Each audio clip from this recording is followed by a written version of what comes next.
Deuteronomy 30. And it shall come to pass, when all these things are come upon thee, the blessing and the curse which I have set before thee, and thou shalt call them to mind among all the nations whither the Lord thy God hath driven thee, and shalt return unto the Lord thy God, and shalt obey his voice according to all that I command thee this day, thou and thy children, with all thine heart and with all thy soul, that then the Lord thy God will turn thy captivity and have compassion upon thee, and will return and gather thee from all the nations whither the Lord thy God hath scattered thee.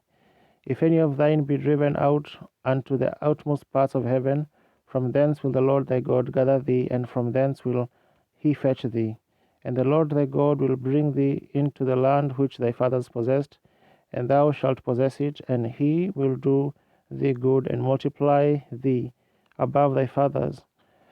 And the Lord thy God will circumcise thine heart and the heart of thy seed, to love the Lord thy God with all thine heart and with all thy soul, that thou mayest live. And the Lord thy God will put all these curses upon thine enemies, and on them that hate thee, which persecuted thee.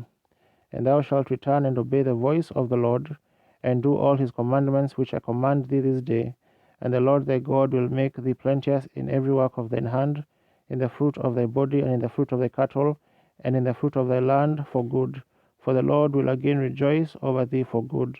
as he rejoiced over thy fathers. If thou shalt hearken unto the voice of the Lord thy God, to keep his commandments and his statutes which are written in this book of the law,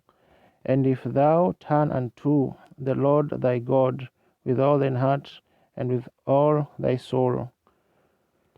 for this commandment which I command thee this day is not hidden from thee,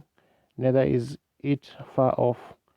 It is not in heaven, that thou shouldest say, Who shall go up for us to heaven, and bring it unto us, that we may hear it and do it? Neither is it beyond the sea, that thou shouldest say, Who shall go over the sea for us, and bring it to us, that we may hear it and do it? But the word is very nigh unto thee, in thy mouth and in thy heart, that thou mayest do it. See, I have set before thee this day life and good, and death and evil. In that I command thee this day to love the Lord thy God, to walk in his ways, and to keep his commandments and his statutes and his judgments, that thou mayest live and multiply, and the Lord thy God shall bless thee in the land whither thou goest to possess it.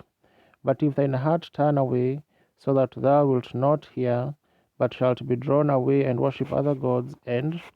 serve them, I denounce unto you this day that ye shall surely perish, and that ye shall not prolong your days upon the land whither thou passest over Jordan to go to possess it. I call heaven and earth to record this day against you, that I have set before you life and death, blessing and cursing. Therefore choose life, that both thou and thy seed may live, that thou mayest love the Lord thy God, and that thou mayest obey his voice, and that thou mayest cleave unto him, for he is thy life and the length of thy days, that thou mayest dwell in the land which the Lord sware unto thy fathers, to Abraham, to Isaac, and to Jacob, to give them.